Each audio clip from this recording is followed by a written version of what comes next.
দেখতে দেখতে কোয়েল অনেকটা বড় হয়ে ওঠে। ওদের পরিবার আরও বড় হয়। কোয়েলের মা আরও 2 সন্তানের জন্ম দেয়।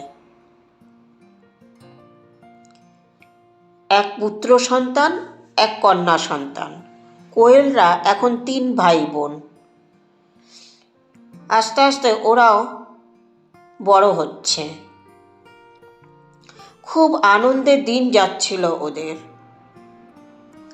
হয়তো অবস্থা অনেক ভালো ছিল না, কিন্তু পর সন্তান জন্ম দিয়েছিল বলে ওর মা ভালো খাওয়া দাওয়া পায়নি। কোয়েলের বাবা খুব জেদি মানুষ ছিল। তিনি তৃতীয় ব্যক্তির কথা বেশি বিশ্বাস করতেন। নিজের ভালো বুদ্ধি বলতে কিছুই ছিল না। পিসিরা জ্যাঠারা যা বোঝাতো তিনি তা বিশ্বাস করে ঘরে অশান্তি করতেন। এইভাবে আরও কয়েক বছর কাটল। কোয়েল বড় মেয়ে, সব কিছু দেখত, কিন্তু প্রতিবাদ করার মতো বড় হয়ে ওঠেনি। অপুষ্টি খাওয়া দাওয়া, শ্বশুর বাড়ির কান ভাঙানি অশান্তিতে আস্তে আস্তে কোয়েলের মা মানসিক রোগে ভুগতে থাকে। কোয়েল ওর মাকে খুব ভালোবাসত। দিন দিন অশান্তি বাড়তে থাকে। 3 সন্তানের মুখের দিকে তাকিয়ে সংসার করতে থাকে। আরও বেশ কয়েক বছর কাটে এইভাবে।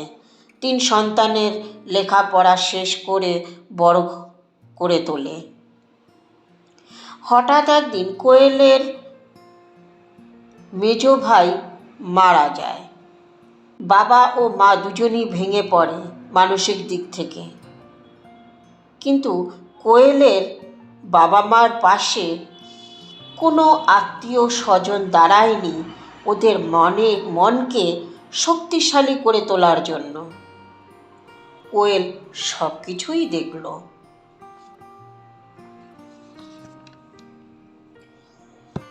নিজের সন্তান দুনিয়া ছেড়ে চলে যাওয়া যে কত কষ্টের জীবন, তা বাবা মা মানতে পারছিল না। কোয়েলের মা আস্তে আস্তে আরও ভেঙে পড়ল। দেখতে দেখতে ওর মায়ের শরীরে নানান ধরনের রোগ বাসা বাঁধল। কিন্তু কোয়েলের বাবা কোনোদিনই তা বোঝার চেষ্টা করেনি। আস্তে আস্তে কোয়েলের মা খিটখিটে স্বভাবের মানুষ হয়ে উঠল। বাড়ির একটা মানুষও বোঝার চেষ্টা করল না ওর মায়ের কষ্টটা।